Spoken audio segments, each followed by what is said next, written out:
आकर्षण के नियम, लॉ ऑफ अट्रैक्शन। इसके बारे में आजकल के बहुत से साइंटिस्ट डिफाइन करते हैं, लेकिन ये आकर्षण के नियम प्राचीन समय से चलता आ रहा है। प्राचीन समय में बहुत से आध्यात्मिक लोग और आध्यात्मिक गुरु इसका विस्तार किए हैं। लॉ ऑफ अट्रैक्शन को अगर हम अच्छे से समझ जाएंगे तो हम अपने लाइफ में बहुत से असंभव होने वाली घटना को, बहुत से ऐसे असंभव लक्ष्य को आसानी से पा सकते हैं। इसीलिए इसे समझना बहुत जरूरी है कि आकर्षण के नियम को हम अपने लाइफ में कैसे उपयोग करें।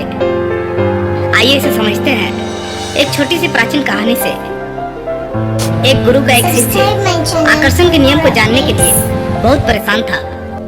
उन्होंने अपने गुरु से पूछा, गुरुजी, ये आकर्षण के नियम वास्तव में आखिर है क्या?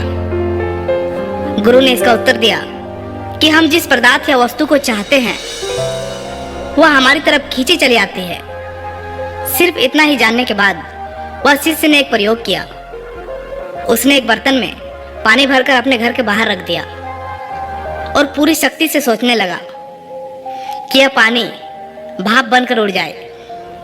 बहुत देर से वह अपने मन को एकाग्र करके पूरी शक्ति लगाकर सोच ही रहा था कि बर्तन से पानी उड़ जाएगा, लेकिन ऐसा बिल्कुल नहीं हुआ। उन्होंने जब यह घटना देखा तो वह तुरंत अपने गुरु के पास गया और बोला, गुरुदेव, यह जो आकर्षण का नियम है वह काम नहीं किया। मैंने आज सुबह एक प्रयोग किया था। एक बर्तन में पानी रखकर पूरे शक्ति से एकाग्र होकर सोच ही रहा था कि उस बर्तन से पानी भाप बनकर उड़ जाए, लेकिन गुरुदेव, ऐसा बिल्कुल नहीं हुआ। फिर गुरु ने कहा, आकर्षण का नियम सिर्फ सोचने से काम नहीं करता, उसके लिए हमें उनके अनुसार कर्म करना आवश्यक होता है। जैसा तुम सोचते हो वैसा ही तुम कर्म करते हो, और अगर केवल सोचते रहोगे, कर्म करोगे नहीं, तो वैसा ही होगा जैसा तुमने आज पानी के बर्तन में देखा। यह कहने के बाद गुरु बोले, चलो कुछ कर्म करते हैं, और शिष्य के साथ गुरु चले गए। गुरु की आज्ञा के अनुसार शिष्य ने लकड़ी इकट्ठा किया और उस भरा हुआ पानी के बर्तन के नीचे आग लगा दिया। कुछ समय बाद पानी पूरी तरह से भाप बनकर उड़ चुका था। गुरु ने कहा, देखा कि सोचने के बाद कर्म करना आवश्यक होता है। कर्म चीजों को हमारी ओर खींचने में मदद करता है।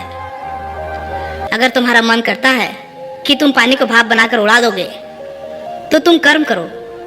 फिर शिष्य के मन में एक सवाल और आता है कि अगर कोई कर्म नहीं करे तो इसका मतलब उसके जीवन में कुछ भी घटित नहीं होगा।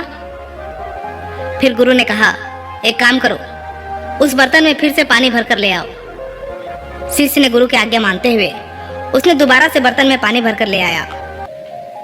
गुरु ने शिष्य को कहा, अब इस बर्तन को अपने घर के बाहर रख दो, और इस पानी के बारे में तुम कुछ भी मत सोचना, कुछ कर्म मत करना, देखो क्या होता है। और हाँ, एक बात का ध्यान रखना, इस पानी को जैसे कोई ना पिए, ना कोई इंसान, ना कोई पक्षी और ना कोई जानवर। शिष्य बोले, ठीक है गुरुजी। उस दिन सुबह से शाम हो गई, लेकिन बर्तन का पानी में कोई फर्क नजर नहीं आया। पानी जैसे के तैसे था। यह देखकर वह हैरानी से दौड़ते हुए गुरु के पास गया और बोला, गुरुदेव, आज सारा दिन बीत गया, लेकिन उस बर्तन के पानी में कोई फर्क नजर नहीं आया।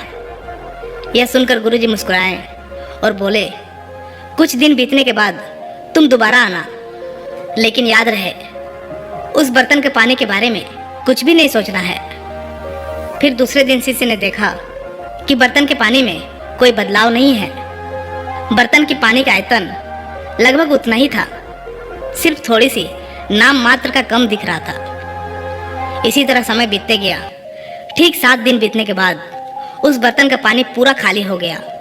यह देखकर शिष्य आश्चर्य हो गए और दौड़ते हुए गुरुजी के पास गया। बोला, गुरुदेव, उस बर्तन का पानी शायद कोई पशु या पक्षी पी गया है। बर्तन बिल्कुल खाली हो गया है। गुरु ने कहा, किसी ने उस बर्तन को खाली नहीं किया,